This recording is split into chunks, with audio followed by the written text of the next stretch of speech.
Hello and welcome to Archaeologists Anonymous, your safe space for archaeology addicts. On today's short video, we're going to be going over the top 5 reasons grave robbers are the worst! Alright, so at number 5 on our list of why grave robbers are terrible for archaeology, we have the loss of artifacts. You know, it's pretty obvious, but it's important to mention. When people rob graves, they remove valuable artifacts that we could have used to learn about the past. The secret ingredient is crime. Graves are an incredibly useful way for archaeologists to study past civilizations. It gets you a window into funeral practices, what people value because they're often buried with what they value. Sometimes things like gender roles. For example, we do have some female Viking warriors. And they're also just a great window into material culture. You know, some people are buried with their weapons, tons of gold artifacts, and the stuff you need for day-to-day life for Egyptian pharaohs, so it's a fantastic window, and when grave robbers come along, they remove a lot of the artifacts that we could have used to study the past. They destroy a lot of that information. So it's a real tragedy for research and for, you know, human knowledge.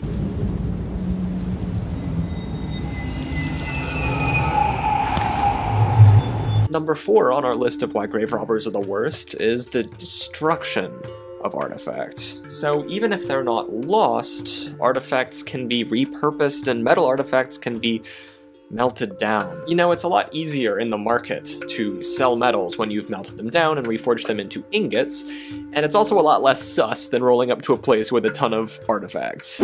These look a lot like tomb artifacts. It's almost as if you just robbed a tomb. And it's really frustrating for archaeologists when things get melted down because you can no longer study them or even recognize that it used to be an artifact. A sad example of this is Childeric I's golden bees. Childeric was a late antique Frankish king who was buried with 300 golden royal bees. Thieves stole the bees and melted them down. Can we get some F's in the chat for Childeric's bee friends? Unfortunately, only a few of these bees survived. And archaeologists think that this sort of melting down happened to a lot of golden artifacts from ancient Egyptian tombs, and because they were melted down, we'll never really know what was in there. Those darn grave robbers. Number 3 on our list is damage done to the archaeological site as a whole and to other artifacts. Oftentimes grave robbers will rush through robbing the grave to try and get what they think they'll be able to resell or, you know, melt down to resell. So they'll often destroy artifacts in the search for the more valuable, you know, resaleable ones.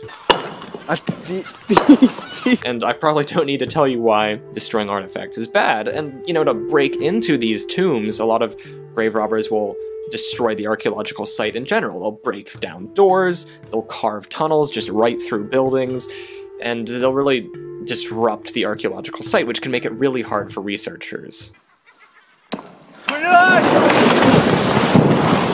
So yeah, just another way that grave robbers destroy the information that we can learn. Number 2 on our list is the desecration of the dead. You know, since they're tomb robbers, they can sometimes be stealing jewelry right off of dead corpses, or, you know, be walking over and crushing dead bodies, and generally it's not exactly a respectful thing to break into someone's tomb to steal their stuff, so there's really an ethical angle to this issue. If you're gonna dig up a body, it should only be for, you know, research purposes for archaeology, as opposed to personal profit off of stealing their stuff. Swiper no swiping!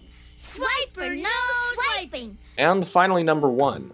Grave robbing can destroy provenience. Provenience is basically the context, the situation in which you found the artifact, which can tell you a lot about what it was used for. You know, if you found like a pot in a warehouse, it might be like, oh, that was used to contain maybe food or wine or something like that. But if you found a pot on a pedestal in a tomb, you'd go, ah, perhaps this used to contain ashes. Context matters, and it informs a lot of what we can learn from archaeology.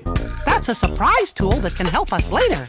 And when people rob things from graves, even if we recover them, it removes the context. Often the people don't write down which graves they stole them from, because obviously you don't want to get traced back to robbing a grave. So sometimes we don't know which grave it's from, who it belonged to, was it put with other artifacts, was it by itself? Like, all this important information to help us learn what it was used for, what it is, what's going on, is destroyed when it is removed from the context of the tomb. So this is one of the most important ways that tomb robbers can destroy archaeological research. So the moral of the story is, please don't rob tombs and steal dead people's stuff.